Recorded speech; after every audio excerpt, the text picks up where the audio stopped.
अस्सलाम वालेकुम दोस्तों, किताब ज़िंदगी की एक और एपिसोड के साथ मैं हूं अली हमारे यासिर।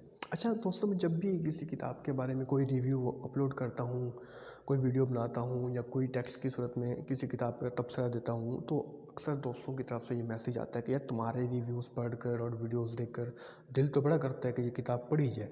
लेकिन जब हम किताब देखते हैं तो उसकी ज़ख़ामत, उसकी लंबाई देखकर, उसकी ये देखकर कि इतनी मोटी किताब है कौन पढ़ेगा, तो ये डर जाते हैं कि यार हम इतनी मोटी किताब नहीं पढ़ सकते। सो काफ़ी दोस्तों की तरफ से ये रिक्वेस्ट आई थी कि इस दफ़ा किसी मुख्तसर सी किताब का आपसे तारुफ़ कराया जाए जिसे पढ़ने में आसानी हो। तो आज मैं जो किताब आपके लिए लेके आया हूँ वो आप एक दिन में क्या, एक ही नशिस्त में, एक ही सिटिंग में बैठ के आप वो किताब पढ़ सकते हैं। उसके थोड़ा सा मैं आपको ऑथर के बारे में बताऊँ तो फ्रांज काफ्का नाम है उनका, और जर्मन ज़बान में लिखते थे। 20वीं सदी के चंद बहुत ज़्यादा पढ़े लिखे जाने वाले राइटर्स में उनका शुमार होता है। कुछ तहरीर उनकी बहुत मकबूल हुई, जिनमें से एक थी द ट्रायल यानी मुकदमा, और दूसरी मेटामॉर्फोसिस, जिसका उर्दू में तर्जुमा किया गया है कल्ब माहियत के नाम से।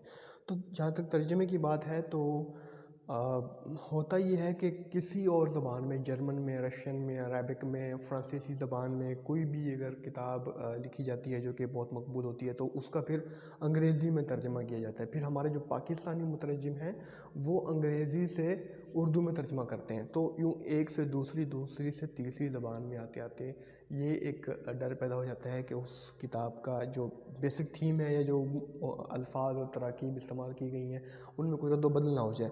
मेरे पास जो मेटामॉर्फोसिस जो है, जो आज जिसके बारे में हम बात करेंगे, कल्ब माहियत, फ्रांज काफ्का की जो स्टोरी है, इसका जो तर्जुमा है ये जुनैद सिद्दीकी साहब ने किया है। और इनका ये क्लेम है कि पहली दफ़ा ऐसा हुआ है कि किसी ने जर्मन से डायरेक्ट उर्दू में ट्रांसलेट किया हो, जबकि मोस्टली होता ये है कि इंग्लिश से उर्दू में ट्रांसलेट किया जाता है। तो इनका ये क्लेम है कि पहली दफ़ा इन्होंने ये एक ट्रेंड बनाया है।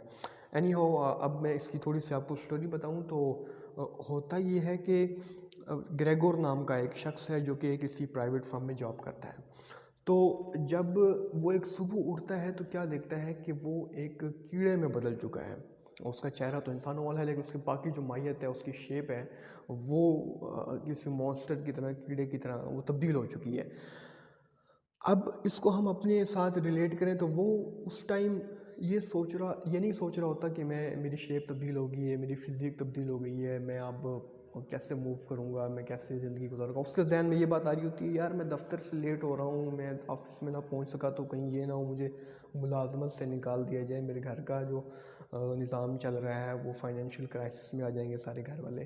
तो उस टाइम भी उसके ज़हन में ये चीज़ आ रही होती है। इसी दौरान उसके जो ऑफ़िस से लोग आ जाते हैं, और वो लोग और फिर उसके घर वाले जब उसकी इस बदली हुई शेप को देखते हैं, वो सब डर जाते हैं, ऑफ़िस वाले भाग जाते हैं। घर वाले फिर उससे फिर थोड़ा-सा दूर हो जाते हैं। अब वो किसी काम का नहीं होता, ना वो कोई कमाने जोगा, ना वो कोई बाहर जाने जोगा, ना वो किसी से कोई बात कर सकता है, ना कोई मशवरा दे सकता है, उसकी आवाज़ भी बदल जाती है कीड़े की तरह। तो उसकी ज़िंदगी एक ओवरनाइट जो है वो तब्दील हो जाती है। इसको आप रिलेट करें कि जी खुदा ना खास्ता हम किसी भी ऑर्गेनाइजेशन में काम कर रहे हैं, रूटीन में लाइफ में हम गुजार रहे हैं, तो एकदम से किसी इंसिडेंट्स की वजह से जो है हम साहिब फ़राश हो गए, और हम अपने जो रोज़मर्रा के अमूर हैं वो हम सर अंजाम नहीं दे सकते। तो सेम वही कंडीशन उसकी हो जाती है। अ, लेकिन प्लॉट क्योंकि अछूता है, उसने काफ़्का ने उसे एक कीड़े की शक्ल में तब्दील करके हमें दिखाया।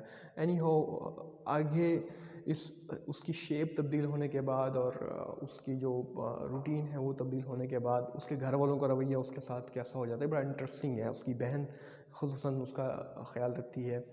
घर वाले भी अपनी तरफ से पूरी कोशिश करते हैं कि उसकी केयर की जाए, लेकिन साथ में क्योंकि वो अब एक यूज़लेस वो बन चुका है, और वो किसी की कोई हेल्प नहीं कर सकता, तो फिर डेफ़िनेटली जो पहले बिहेवियर था अब उससे कंपैरेटिवली चेंज होना शुरू हो जाता है। मज़ीद आगे क्या होता है और इसका इख्तिताम जो कि बड़ा इंटरेस्टिंग है काफ़्का की तमाम स्टोरीज़ की तरह, तो वो मैं अभी आपको बताऊँगा नहीं। मैं आपके लिए सस्पेंस छोड़ जाता हूँ कि आप खुद ये किताब पढ़ें, ये कहानी पढ़ें। 60-70 पेजेज़ की है और आपको बड़ी इंटरेस्टिंग लगेगी। मेटामॉर्फोसिस के नाम से इंग्लिश में है, और उर्दू में कल्ब माहियत के नाम से है। आपको मार्केट से भी मिल जानी चाहिए। जर्मन में इसका जो नाम है वो तो था, डाई वर्मेंटलिंग टाइप का कोई नाम था, जो कि आप जनरल में तो नहीं पढ़ेंगे, लेकिन इंग्लिश और उर्दू में आप इसको पढ़ सकते हैं। आप ये किताब पढ़ें और फिर बताएं कि आपको ये किताब कैसे लगी, और मज़ीद आपको कौन सी किसी किताब का रिव्यू चाहिए। कोई किताब आप पढ़ना चाहते हैं लेकिन आप डरते हैं कि ये किताब कैसी है, तो आप बताएं कि कौन सी किताब का रिव्यू किया जाए। मज़ीद वीडियोज़ के लिए हमारा जो ये पेज है किताब ज़िंदगी, इसे लाइक करें, यूट्यूब पर सब्सक्राइब करें, और दोस्तों के साथ शेयर करें, और कमेंट्स में अपनी आराज़ से आगाह करें। बहुत शुक्रिया, तो हमें याद रखिए।